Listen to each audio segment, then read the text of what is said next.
Hiya, Barbie. Hi, Ken. You want to go do a podcast? Sure. Jump in.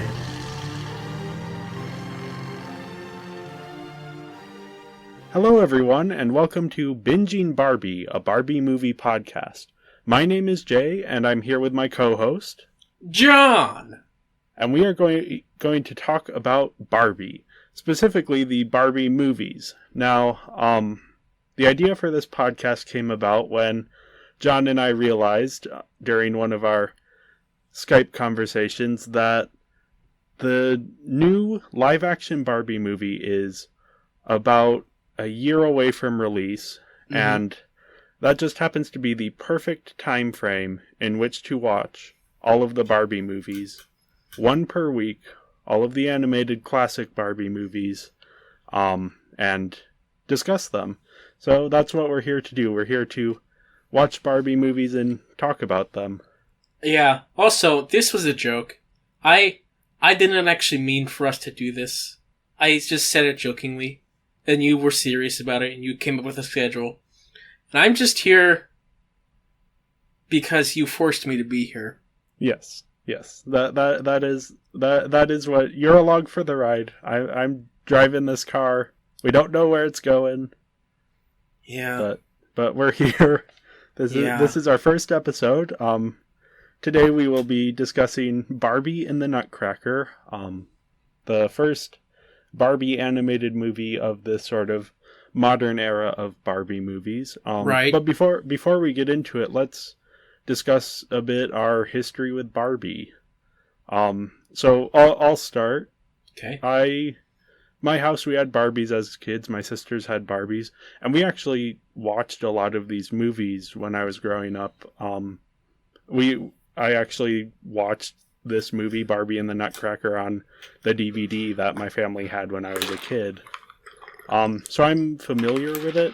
I wouldn't say I was ever a huge fan of Barbie. But yeah, looking back, it's kind of interesting to see these movies and get to revisit them sort of with a little bit of nostalgia, but also a more critical eye.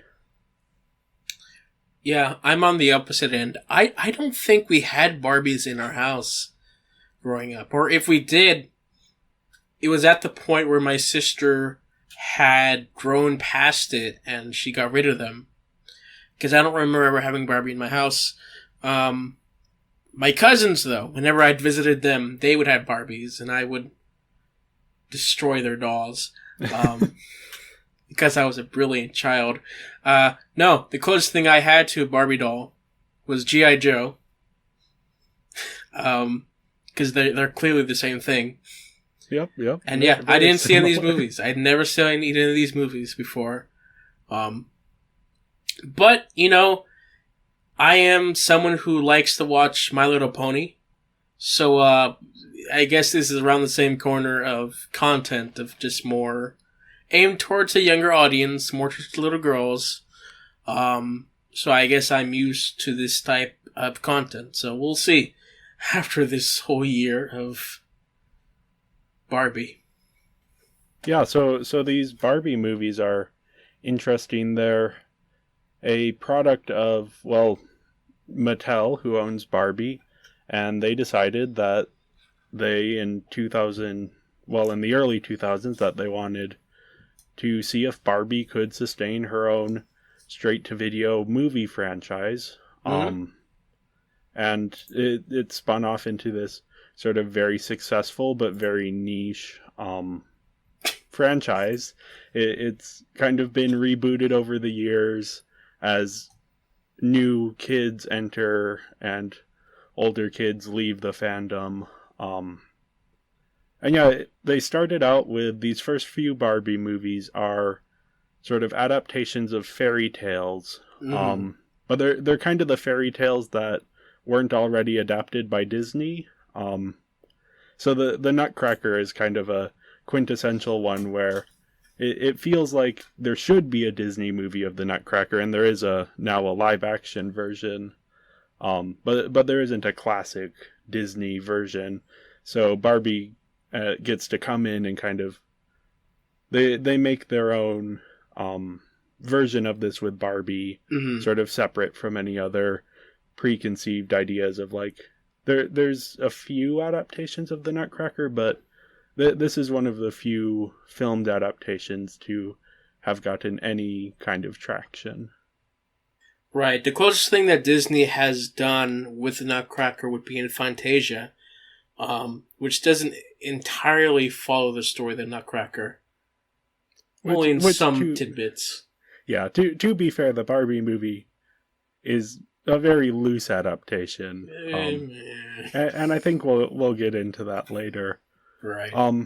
But let's start with just some general information on the movie. So this was released October 2nd, 2001 on VHS, directed by Owen Hurley, who he directed the first 3 Barbie movies and then also a later movie in the series, which we will obviously be getting to. He's an animation director. He's done a lot of TV and home video and also video game cutscenes. So that's kind of cool. Helps with this. Yeah. The movie was written by Linda Engelsapian and Hilary Hinkle and Rob Hudnut. So Linda and Hilary are a writing duo who mainly wrote for TV and home video, and then Rob did mainly producing work and actually worked on a lot of these Barbie movies. So he'll be able to be seen again. The music is a very important part of this movie, and that was actually recorded by the London Symphony Orchestra. Of course, it's the iconic Tchaikovsky pieces written for the original Nutcracker ballet. And the ballet choreography was actually done by the New York City Ballet, and the animation is rotoscoped from those performances. So when you're seeing them perform in the movie, even though it's animated, it's actual ballet performances that have been animated, which kind of grounds them in this reality despite the animation style. Yeah, which is a cool detail. Especially back then, I don't recall there being that many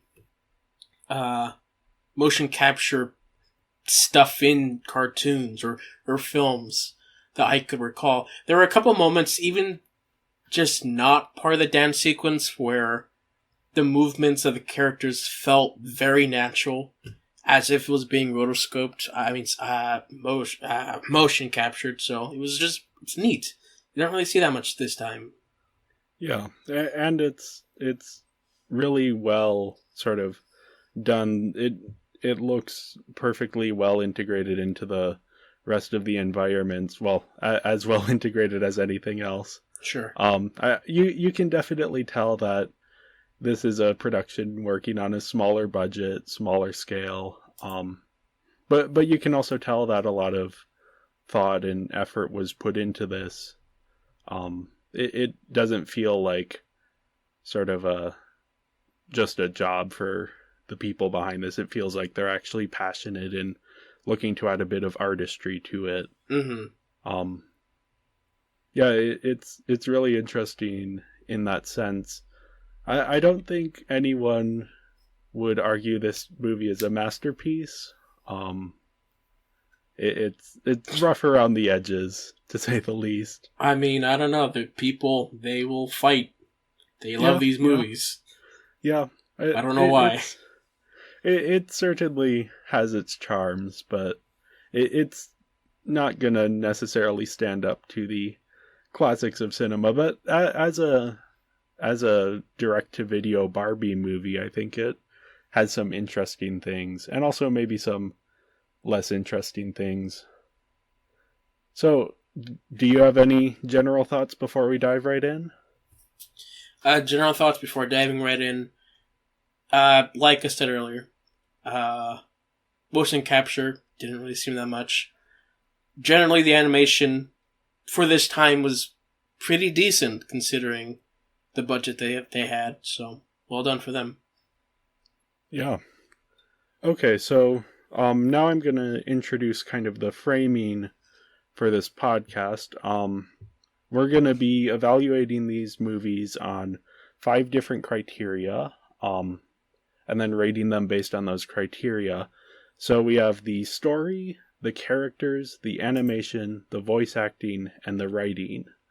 And based on those, we'll give it an overall score and see kind of where we think it falls. From a range of 1 to 5 for each one. Yeah.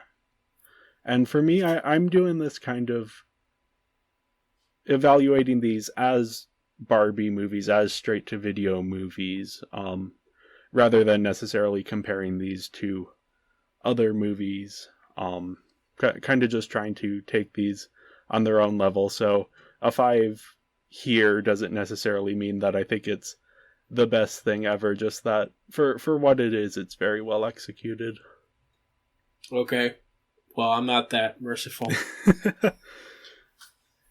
But yeah, for me, just a little point when I do my numbers. Whenever I do 5-star reviews, 3 for me is just a good average. It means it's basic, it's average. It's not bad. It's not great. It's good, fine. Anything above a 3 is like above average. So 3 is the place to be, unless it's very good. You don't want to be under a 3. Yeah, and I would say I'm in a similar area. And we'll get into it once we get into the meat of this episode. Mm-hmm. So on that note, let's talk a bit about the story. The very brief overview is that, well, we start with, after the opening credits, a scene where Barbie and her sister, Kelly, are dancing this ballet. That's her sister? Yes, that is her sister. Oh, that was a student. No, that is supposed to be her sister. Okay. And they're practicing this number from the Nutcracker, and Kelly just can't quite get the steps right. So Barbie takes this break and decides to tell this story. And within the story, Barbie plays the main character, who is Clara, who's a young woman in this sort of ambiguously European house. She and her brother live with their grandfather Drosselmeyer, which, side note, is a very, very good name. He's kind of this very much what you would expect from a grandfather character in this movie. And it's Christmas time, and their aunt Drosselmeyer visits and gives Clara a Nutcracker toy, who then gets injured by her brother, and that kind of causes a little bit of conflict. But the real story starts when Clara falls asleep and then wakes up to this army of rats invading her room, kind of causing chaos. And then the Nutcracker leaps in to fight them. Clara gets shrunk down by the Mouse King, who's our primary antagonist for the movie, and now she has to go on this adventure through the Nutcracker's land in order to sort of return to her regular life, and also save this kingdom from the evil Mouse King. So it's a very standard fantasy adventure story. It's actually a lot of reviews of the movie at the time compared it to Wizard of Oz, which is kind of odd for a movie that is based on a different iconic fantasy story. The original Nutcracker story was written by E.T.A. Hoffman, published in 1816, and it's a bit different. It has less of an adventure to it. The Mouse King actually dies before they even go to this magic land. And yeah, the ballet is then based off of that. And then we get this movie, which is kind of a synthesis of the ballet and of the original story and of a lot of other different fantasy adventure influences. And that is kind of, for me, the biggest weakness of the story, is that it's drawing on a lot of other things. It's very sort of standard, Mm-hmm. exactly what you would expect from this kind of movie. It's she's in a magic land and now she has to save the day, and Mm-hmm. there's the prince and there's the wacky sidekicks. Um, it and it takes the original story, which is kind of unique in that the main villain of the original Nutcracker story is killed off halfway through. So the rest of the story is just sort of like doing stuff in this fantasy land with no real plot. Um, so to take that sort of interesting story structure and then make it more standard, you end up with just a lot of scenes of people running about and now we have to step over these floating stones, and it kind of feels like, oh, this is getting away from the original intent of the story. And Yeah. then my other problem with the story is that for being a Barbie movie, the Barbie character doesn't have much to do. She's a very passive protagonist in that a lot of things happen to her, but she doesn't make too many like active decisions. So a lot of the movie is they're running away from something, and then a magical creature appears and solves their problem for them, Right. rather than Barbie having to come up with the solutions herself. Or I guess I should say Clara, because Barbie is playing the character of Clara in this. And I think the biggest moment is that Clara doesn't even get to defeat the Mouse King. That's the prince's storyline, Mm-hmm. which is in the original story, but I think it would have been more impactful if the protagonist of the movie had gotten that big final heroic moment. Right, because the point of the story that's presented in this movie, Barbie is telling her sister Kelly something. Barbie is telling her sister Kelly she needs to be brave.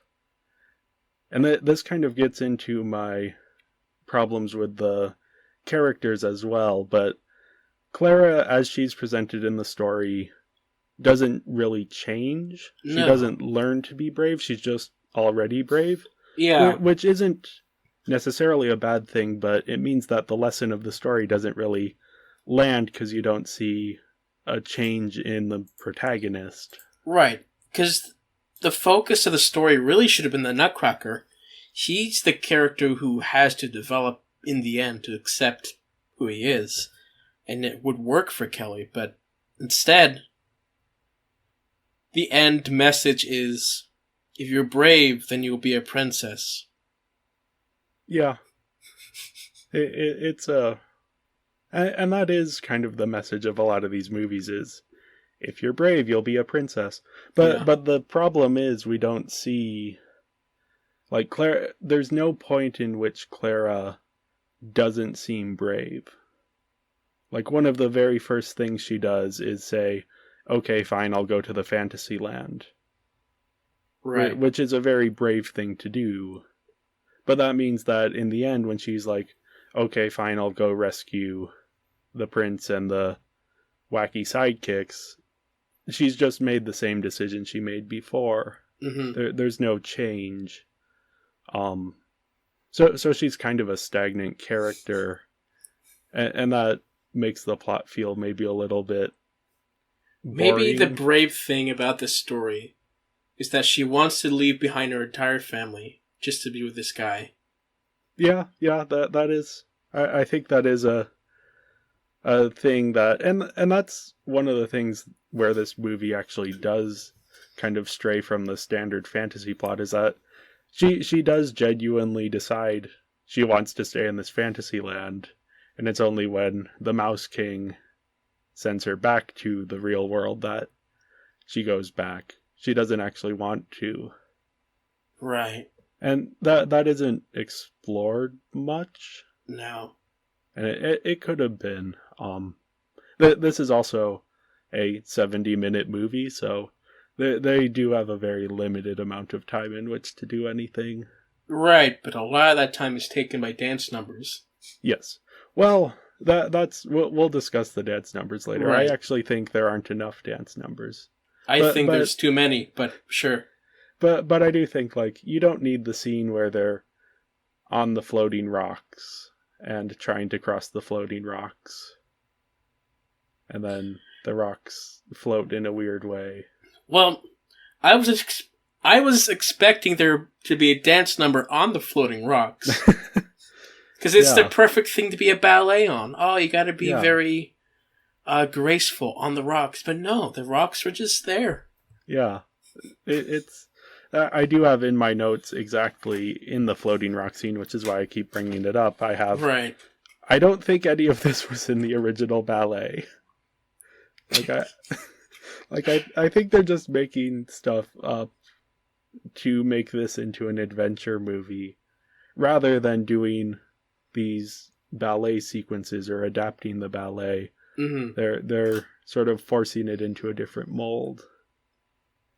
So yeah, I gave the story a 2 out of 5. I think it's the weakest part of the movie.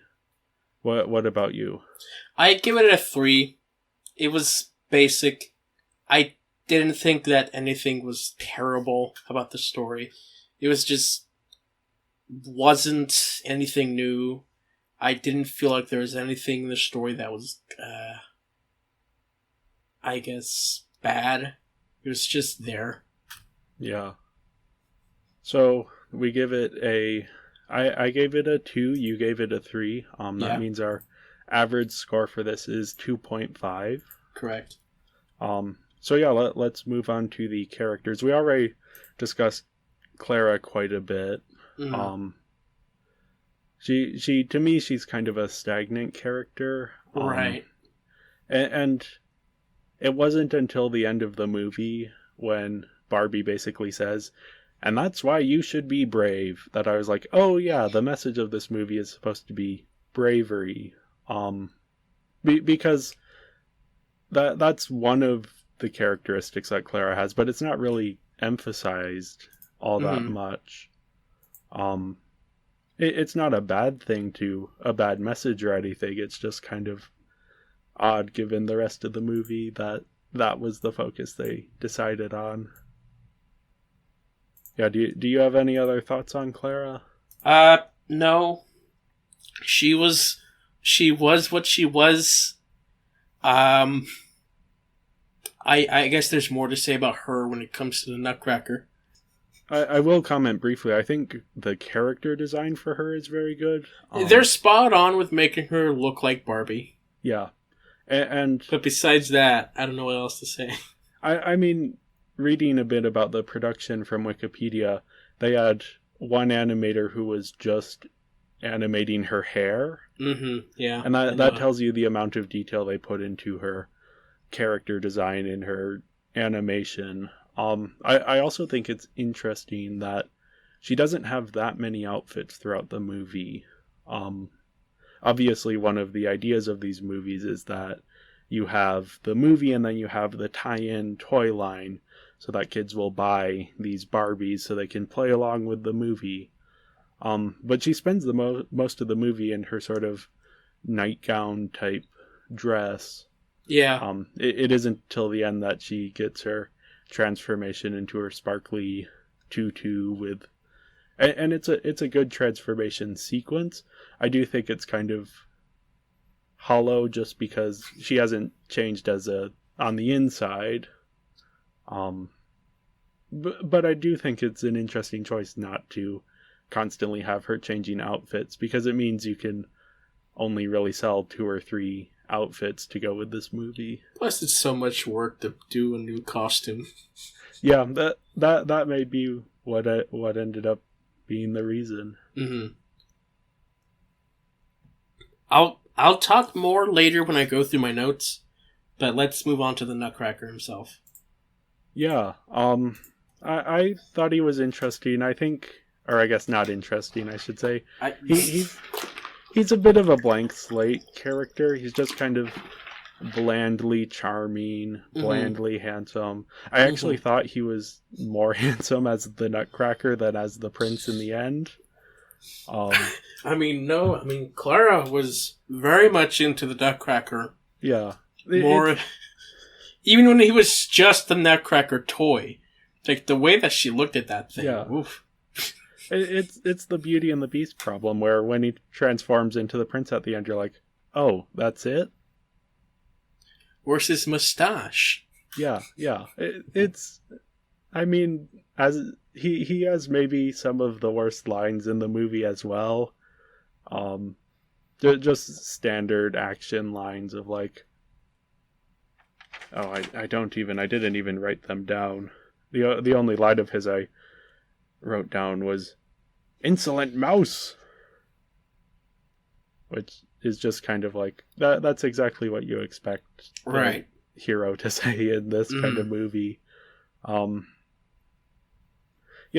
don't really. I think they're trying to do this thing with his character, where he's this like irresponsible prince that was denied the throne when his dad died until he was mature enough. But we never get to see him being immature. Like, he's already mature when the movie starts. So just like Clara, he doesn't really have anywhere to go as a character. He just kind of is waiting for... And he does have sort of this mini arc about being like, okay, maybe I am ready to be the king.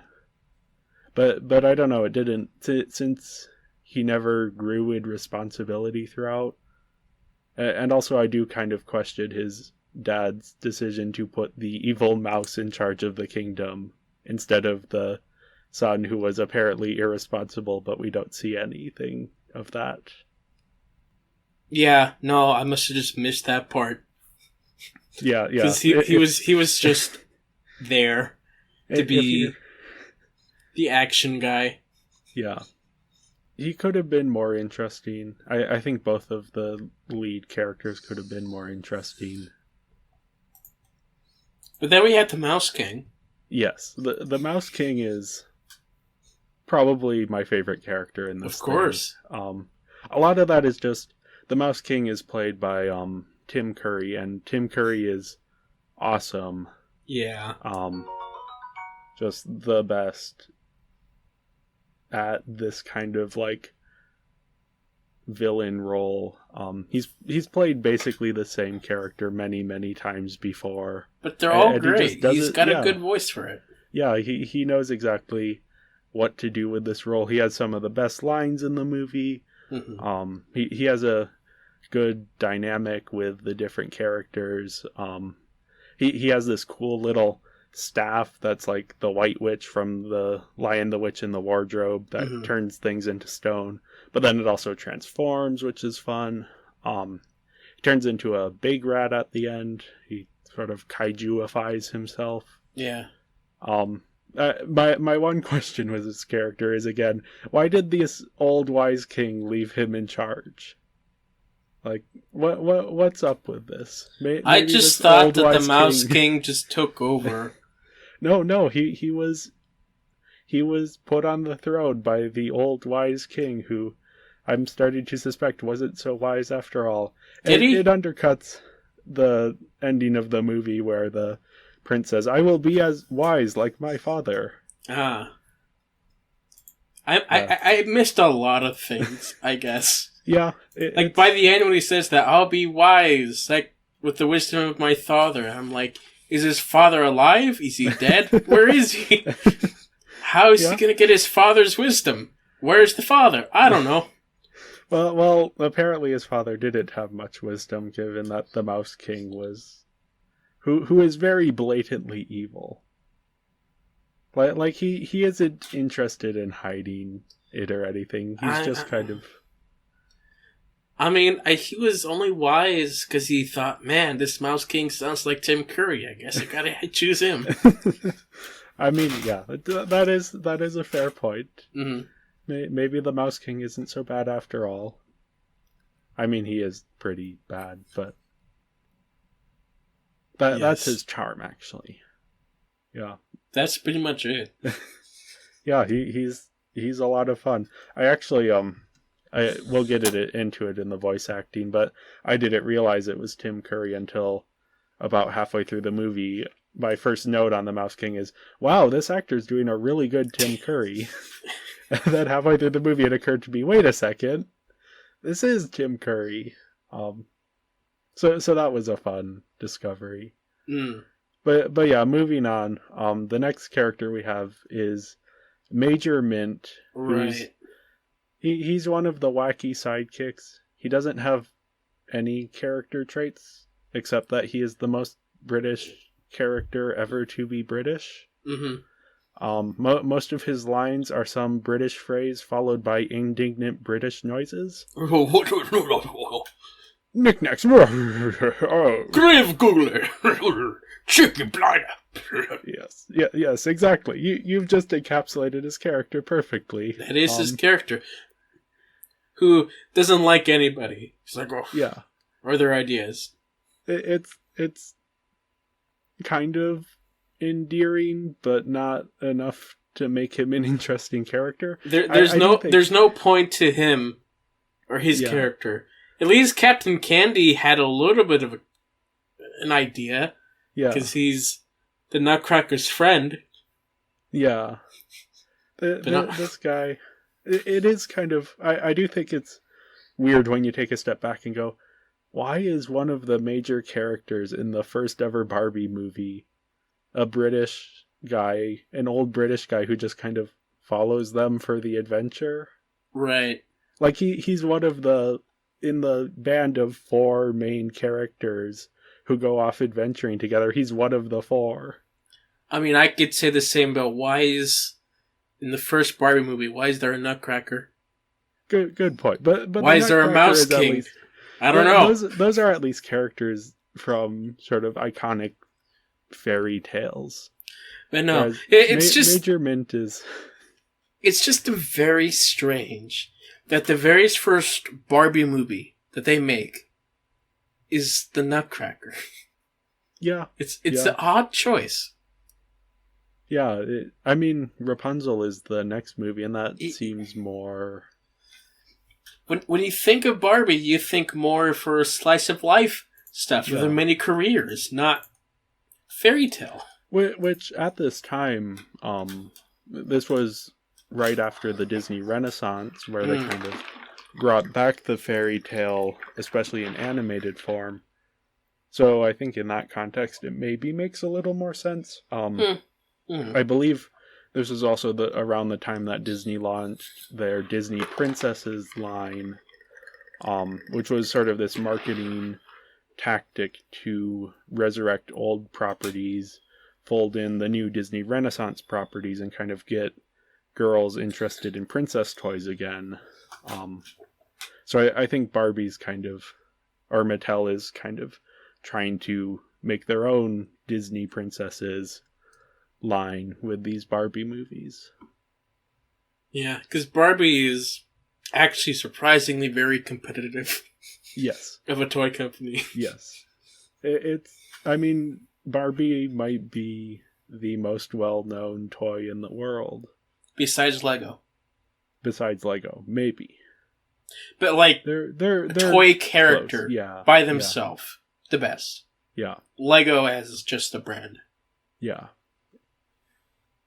It's definitely like, taking a step back, saying this is the first Barbie movie ever, and then you realize, wait a second, why are all of the characters men except for the protagonist and the children and the owl and the ant, who have very, very small roles. Mm-hmm. It's an interesting choice. But yeah, on that note, we have Captain Candy next. He's the sort of, I believe he's supposed to be an Indian character. He doesn't have much to do. You couldn't really tell besides his appearance. Yeah. Which I am glad, because if you look at animation from around this time and the portrayal of Indian characters, usually it's exaggerated accents and like sort of garish costuming and very, very stereotypical. Yes. So I think in that sense this feels a little bit more restrained. But he really doesn't make much of an impact on anything.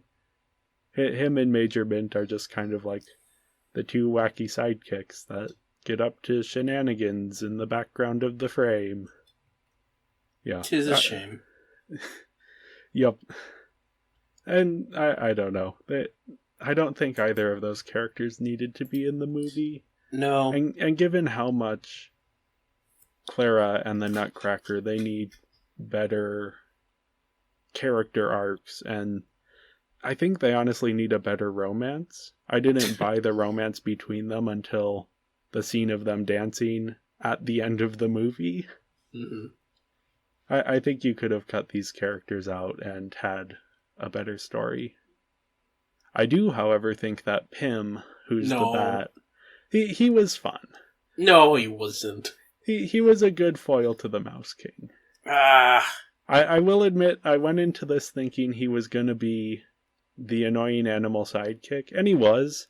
But he's in a lot less of the movie than a lot of annoying animal sidekicks are. Right, but his whole role was to be the comedic goon character with our villain, which we have so many of those. So when he came up, I was like, no. Yeah, he's filling a very stereotypical role. I thought in that role he was less annoying than he could have been. Yeah, no, like part of it is the voice for the character just doesn't match anything else that the other characters were doing. And it just took me way out of the film because he's the most distinct voice, because it's just so completely different. Yeah, he's the most cartoonish voice in this film. I think he works alongside the Mouse King somewhat, but I do kind of agree that I wouldn't say I liked his character. I just thought he was better than he could have been. Sure. And yeah, beyond that, we have a few like minor characters. We have Clara's brother, who's just kind of a brother. Like that's his character trait. He's the annoying little brother. Then we have Grandpa Drosselmeyer, who doesn't do much. He's kind of holding Clara back. We get the sense that because Clara looks up to her aunt, who's this sort of world traveler, very like an explorer, but Grandpa Drosselmeyer does not like that. So you get the sense that he's kind of sheltering her maybe a little. But yeah, this is based on scenes and dialogue, really just grasping at any narrative straws here for that character. Yeah, I think that's pretty much everyone of importance. Yeah, besides the children. Besides the children, yeah, they factor in very little as well. Yeah, I mean they bring the people together to the revolt. Yes, but they don't actually do anything to revolt. Yeah. They're very much copy pasted character. They're all talk and no show. Yep. Well, yeah, because all of the people got carted in there anyway. Right. So yeah, I gave the characters a 3 out of 5. I think that's mainly for the Mouse King. Because he's a fun villain. I don't think anyone else makes much of an impression. I think Clara is a good character. She just doesn't get an arc. Because she has a lot of good traits. And Mm-hmm. I like moments, especially like my favorite moment with her is that invisible wall thing where she figures out all on her own, like, oh, this room is being guarded, but it's empty, and there's this like wall I can't get past, and then she just grabs a torch and shatters it. It's a There's no moment of point to that moment. It I, just adds 30 yeah. seconds and that's it. It shows off that she is intelligent. We know that when she already figured out that the Nutcracker was in fact the prince without any information. That was one of my favorite parts, was that she did figure out that he was the prince. That I it mean, wasn't, as soon as they were talking the prince, I wrote down Nutcracker is the prince. yeah. Then, of course, Clara says it, and it's like, huh, she's smart. Yeah.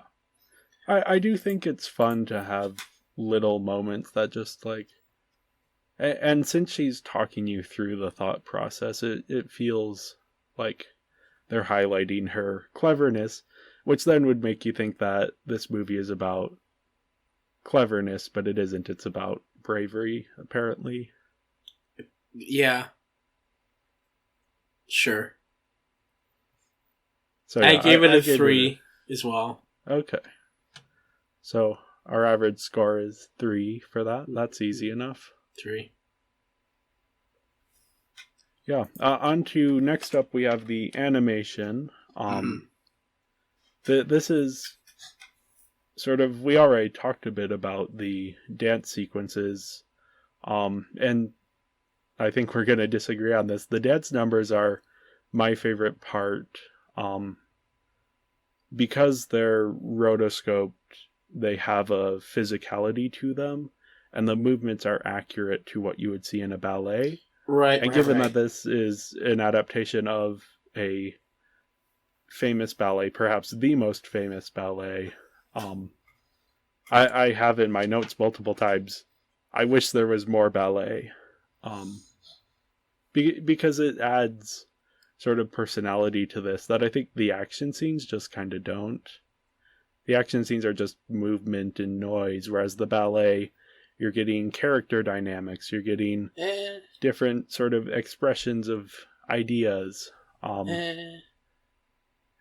And on that note, I think the best dance in the movie is the dance between Clara and Eric after the Mouse King has been defeated, or pretty much defeated. Yeah. Because it is... There's nothing else going on during this dance. Like, there's a brief cutaway to greenery growing throughout the land again, but besides that, it is just the dance, and it's focusing on the movements and the space around them, and the cinematography is highlighting what they're doing, and it's no dialogue, there's no like jokes, no visual gags. It's just, let's just watch these two people dance for 2 minutes. And that's not something you see in a kids movie all that often, particularly not a Barbie straight-to-video movie. Yeah. Animation-wise, the dance parts are really well done, because they are motion capture and real dance movements. But for me, I do a lot of work in theater. It's my major. And so for me, we do a lot of musicals. And musicals are some of my least favorite stuff to watch and stuff. I just don't like dance numbers or songs if they don't really affect the story or the plot. If they're just there to show off the technical movement, like, yeah, let's dance, let's show this thing off. And if they don't have a really detailed explanation of the characters or what's happening, to me, they're just a waste of time. I don't like sitting there and watching it. So, for me, just watching all these dance numbers, they took away from the story for me. I was like, okay, move on to what's next. I get it. You can dance. Yeah, so I would guess then the Clara and Eric dance is probably your least favorite because there's the least going on during that. No. I for me, my least favorite dance was the Major Mint and Captain Candy. Oh, okay. I 'Cause didn't even think of that as one of the dance sequences. at least like that, it's, sure, it's about those two, it's their relationship and whatever. Yeah. But Captain Candy and Major Mint just dance for no reason. They're celebrating their win, but like, what? I don't know. There is a reason for them to dance, and that's that they needed to fill a few extra minutes to get the runtime up to feature length. Yeah, and of course to use that song as well. Yes. But still. What did you think of the very, very final dance of Barbie and Kelly in the real world in the dance studio? My note that I wrote was another dance. Yeah, it is weird that it comes so close after. Plus, they're using the same music. Yeah.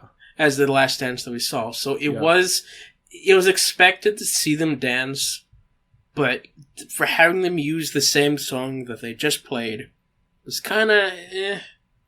And she nailed that dance without practicing it again. She's like, this she story just needed to be brave. Yeah, like, no, Barbie just detailed the dance number that they actually, the Eric and Clara dance, to the point where she understood all the movements. Yeah, I think the implication is that they've been practicing this particular dance for a while. We know, but still. I really liked it. I think they do a good job, especially doing close-ups on like the footwork so that you get a good look at what's going on there. One of the benefits of having an animated ballet movie is that you can do a lot more with the camera because you aren't relying on sort of physical spaces. So I thought that was really interesting. But I do kind of agree that it comes very close after the last dance sequence, and the dance sequences are really like consolidated into very specific areas, and I kind of wish they had been throughout the movie more. Right. Because there are like long stretches. There might even be 20 minutes in the middle somewhere with no dance sequences. Mm-hmm. And that's not necessarily what you want in a movie that is supposedly an adaptation of a ballet. But yeah, again, animation-wise, they're well done because, actual dances. I think this is where a lot of the passion comes in, like the artistic vision of the movie. Where the animation struggles, for me at least, would be during the fight sequences. Because the movement can be very janky, especially in the opening fighting with the mice. The movement just didn't look right. Yeah, and for the Nutcracker, it makes sense because he's made out of wood. Right, but they didn't really utilize his type of movement very well. Yeah. He kind of walked normally. I was hoping that they would stylize him a bit more, besides just the mouth and eyes. I would agree. I think you can tell this was made for a lower budget. Right. It isn't like if you did a side-to-side with other animated movies from 2001, it doesn't look as egregious. Mm-hmm. But this is also the year that Monsters, Inc. and Shrek came out, so there's better animation out there at this point in time. Right. Just not for this budget, of course. Of course. I like the character design. I wouldn't say I loved any of the character designs, except the Nutcracker was a good, like, they didn't try to make it look different than a Nutcracker. The Nutcracker actually looked like an actual Nutcracker. Correct. And the world design, even though I couldn't tell you for the life of me what the name of this world is, the design of it was kind of Parthenia. Yeah.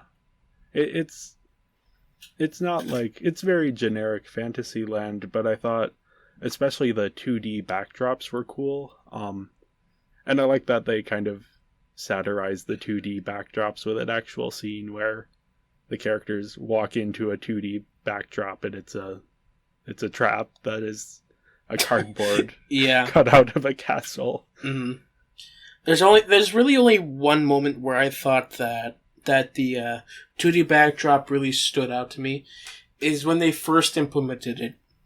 When they first walked into Parthenia and gave us this wide shot of the surrounding land. The thing that I noticed is that when they did that, the 3D models were stiff.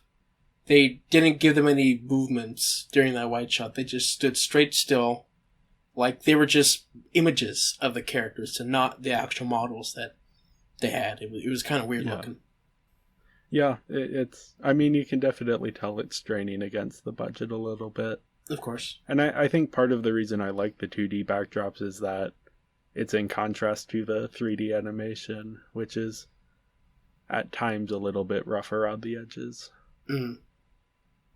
So yeah, with the caveat that this is a movie that hasn't aged as well, I still gave the animation a 4 out of 5, specifically for these dance numbers that are very well animated and the rotoscoping work that went into this.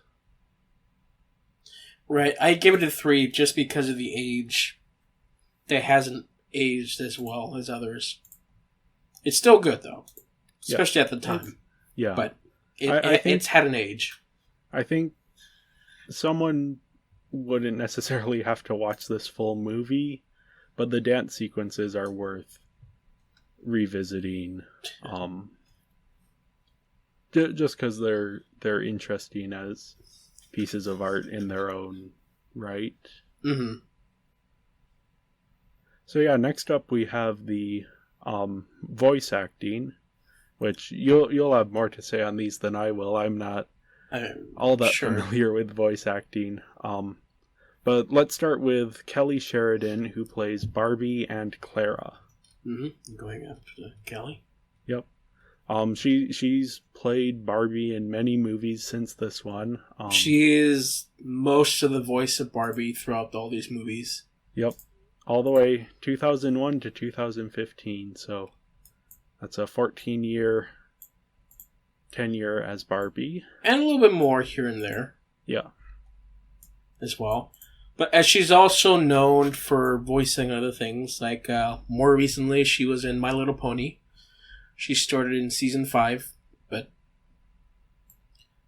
yeah, like a lot of these voice casts from this movie, because they're based in Canada, they have a lot of voice actors from My Little Pony. So I have personally met some of them at conventions. So I have met Kelly and a couple other people here. So that's a cool detail that I enjoy. But they're very nice persons.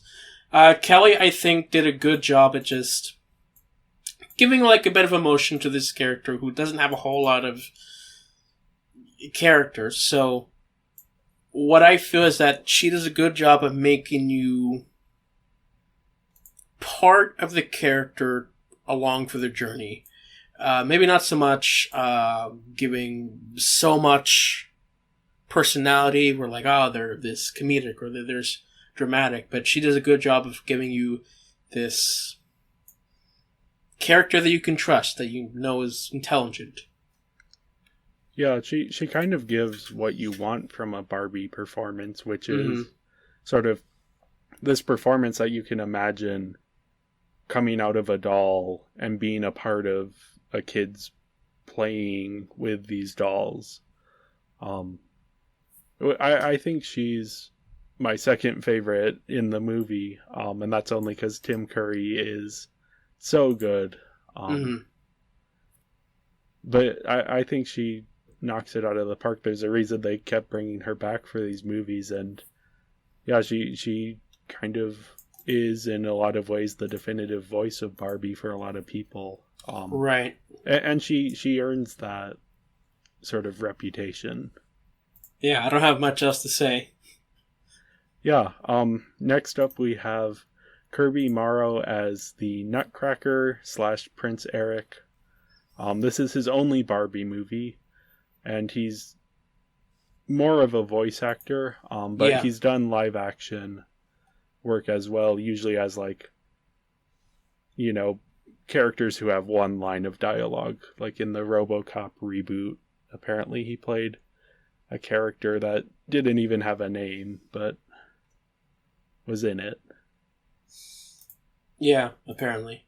But yeah, Kirby Morrow. So a fun detail about this movie is that there are two actors, Kirby Morrow and Ian James Corlett. They both voiced the character Goku in Dragon Ball Z for two different dubs, for the Ocean dub and Funimation, which is interesting. Kirby is also known for playing the character Cole from Ninjago, and has sadly passed away a couple years ago. Oh, I didn't realize that. Mm-hmm. Yeah, I mean, he does a fine job here. Yeah, just the basic nice guy hero. Yeah, I think the problem with the Nutcracker in this movie is that the writing isn't good enough, not the voice acting. Mm-hmm. Yeah, but on to the next performance, we have Tim Curry as the Mouse King. The goat. Yep, and he was also in Barbie and the Three Musketeers, which we will be discussing very soon. He's just a legendary actor. He's done so many things. He's an iconic villain actor. And he's kind of famous for, even in these smaller movies, he still gives it his all. And you can tell here that he's having fun with the role. He's hamming it up a little bit. I would say he's the best part of the movie, outside of maybe the dance sequences. He's the best part of many things that he's voiced in. He's got that charm that's just so intoxicating. You just can't help but watch it. Yeah. Or listen to it in this case. Yep, that too. Yeah, I mean, it feels disrespectful to talk about him for so little, but there's not much notes to give on his performance. He just knocks it out of the park in every scene. Yeah, I mean, that's him in general. He's great. He's the villain. Yep. So yeah, next up we have Peter Kalamis. Yeah, thank you. Who is the voice for Pym, the annoying bat sidekick. Yeah. He's done work on 8 other Barbie movies, and he does a mix of voice and live action work. Mm-hmm. I was less bothered by him than you were. I felt he fit into the world a bit better than I think you did, but yeah, I wouldn't say I was blown away by his performance here. His performance was what it was meant to be.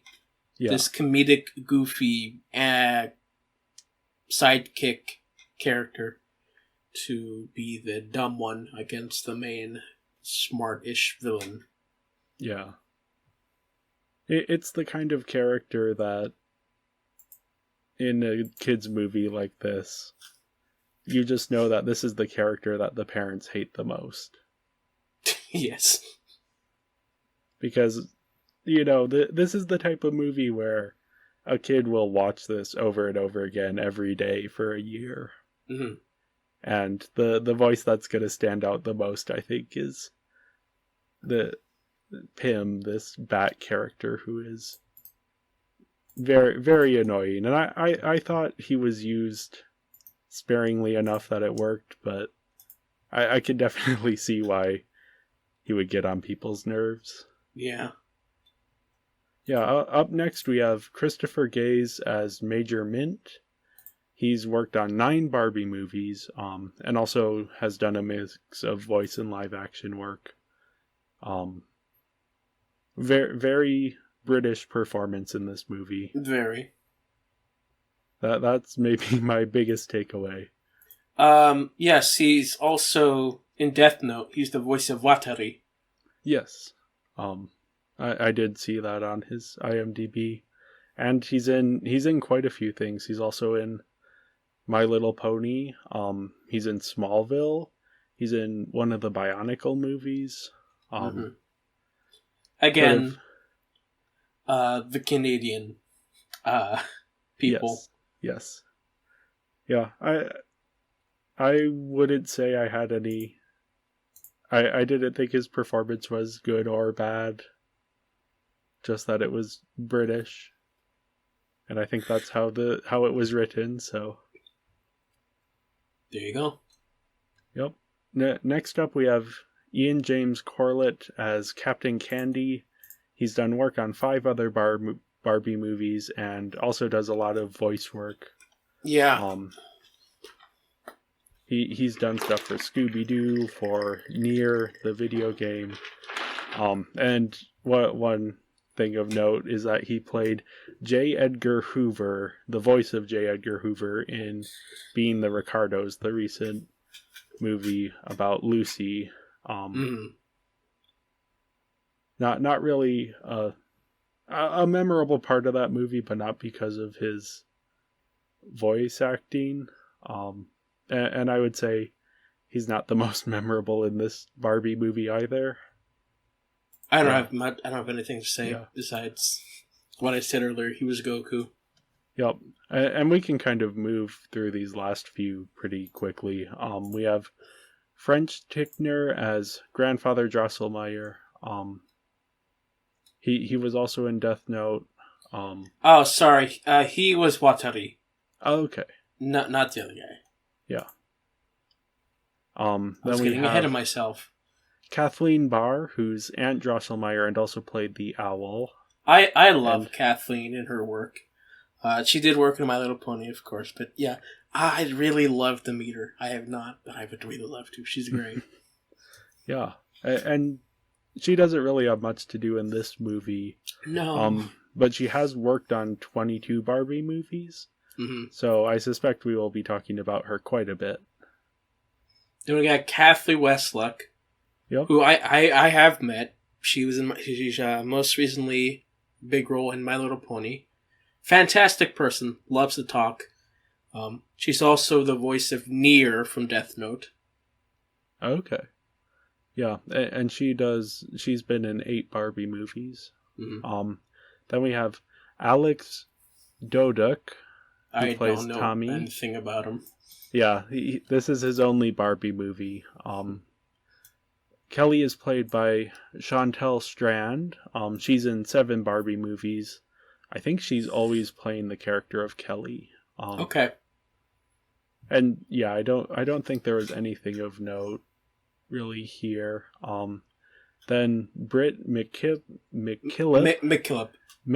as Peppermint Girl. I'm excited to see more of her work in the Barbie movies because she's in Ponies and she has a fantastic singing voice, and I hope that she sings eventually in these movies. She's great. Yeah, and I've met her as well. There are quite a few of these upcoming Barbie movies are musicals, so yeah. And then the last person I have here as part of the cast is Danny McKinnon, who plays the gingerbread boy. This is one of 2 Barbie movies he's in.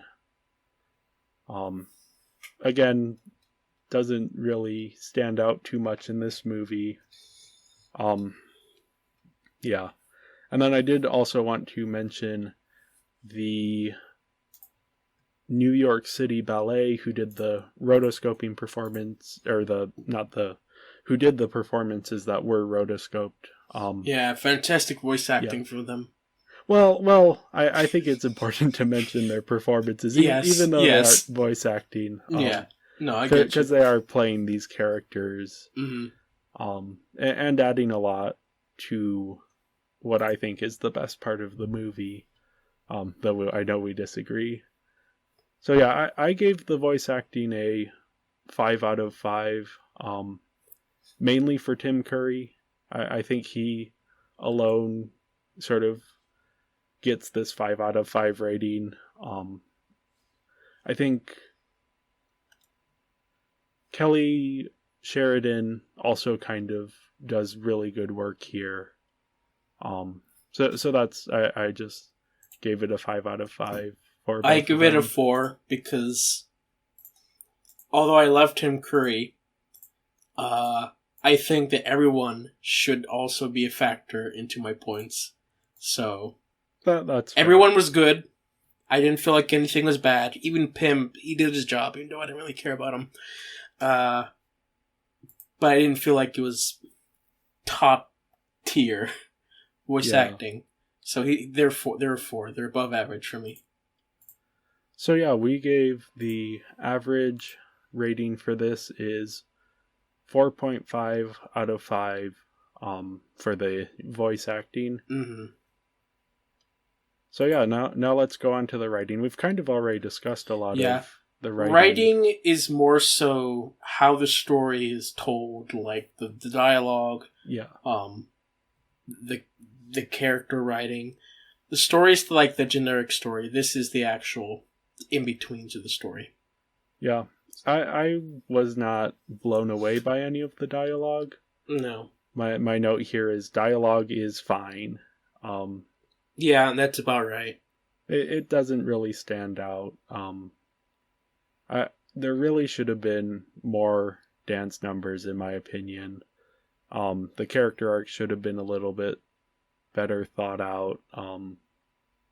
The romance should have maybe been a bit fleshed out. But yeah, it's serviceable writing. Yeah.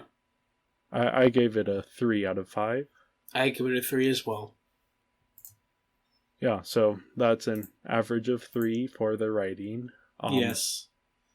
So yeah, let's get into some of our overall thoughts and any other parting thoughts you have before we give our final scores.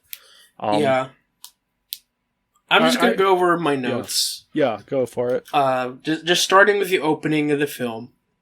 The film starts up with just this musical number with fairies dancing. They give us the credits.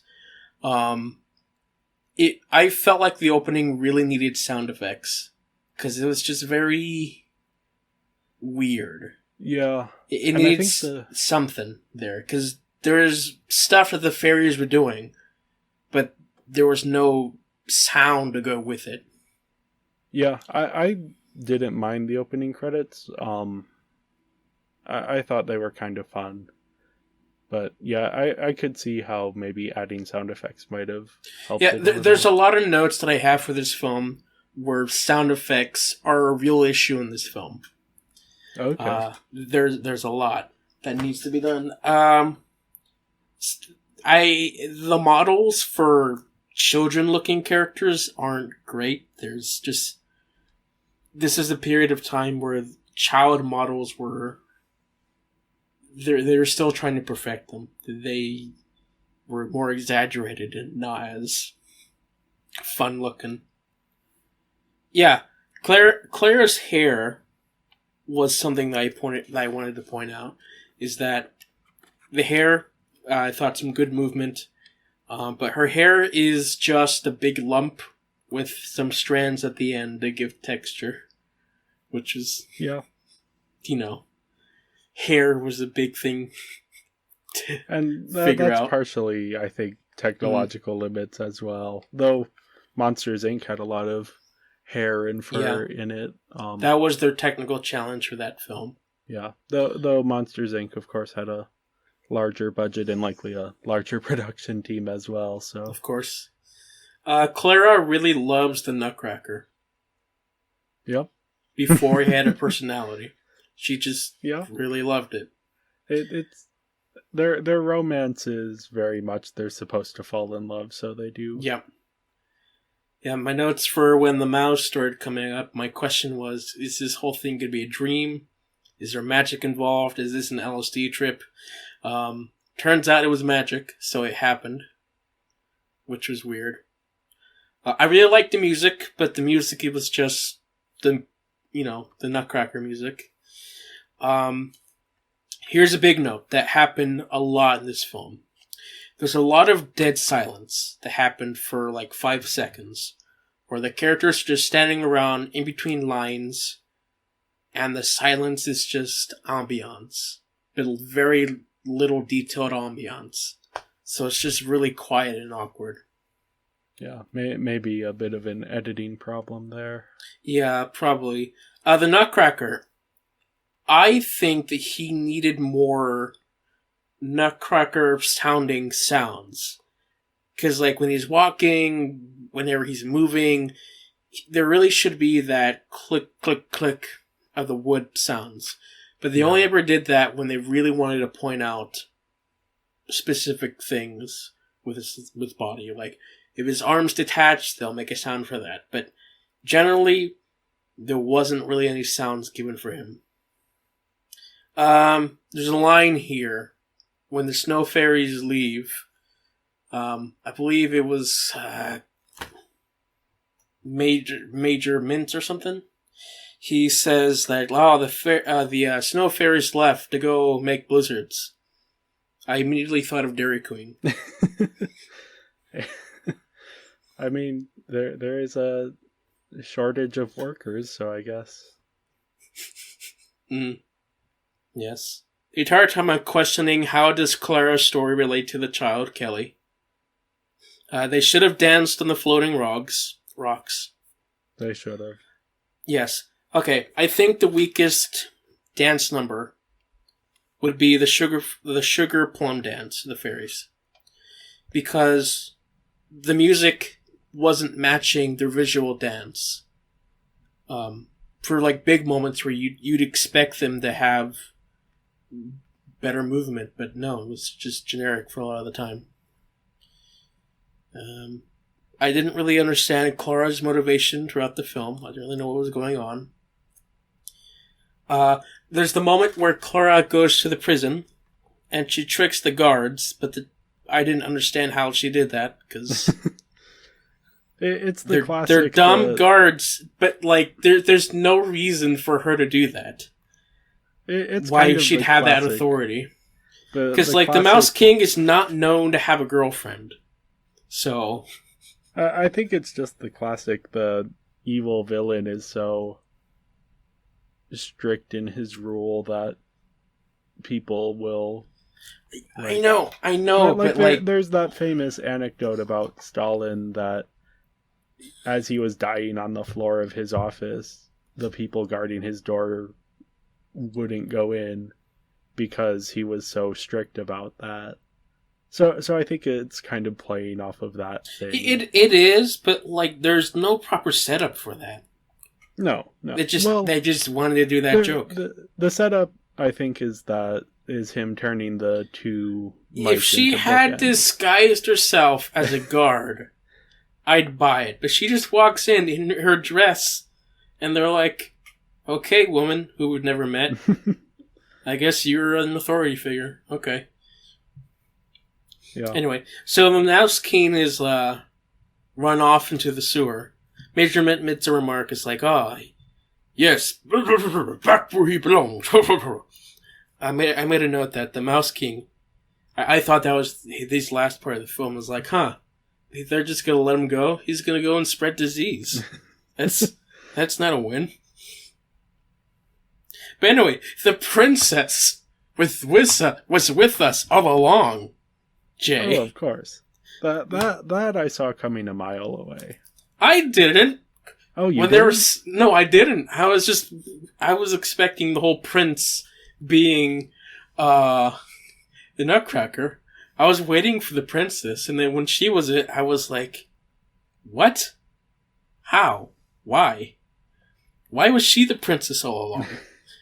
It blew my mind, and nothing made sense about it. It just happened. I mean, I think the reason it happens is that it has to happen in this kind of movie. Right. It's playing into those fantasy cliches. Right. But anyway, why does Clara know ballet?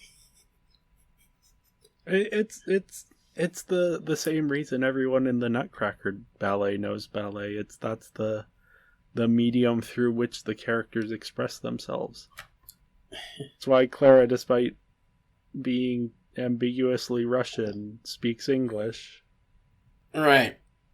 So, again, she wants to leave her family, but then when she goes back, she's looking for the Nutcracker. And when, like, Eric shows up, she immediately forgets about the Nutcracker. Like, she doesn't know that Eric is the same guy. She's like, but who's this hottie?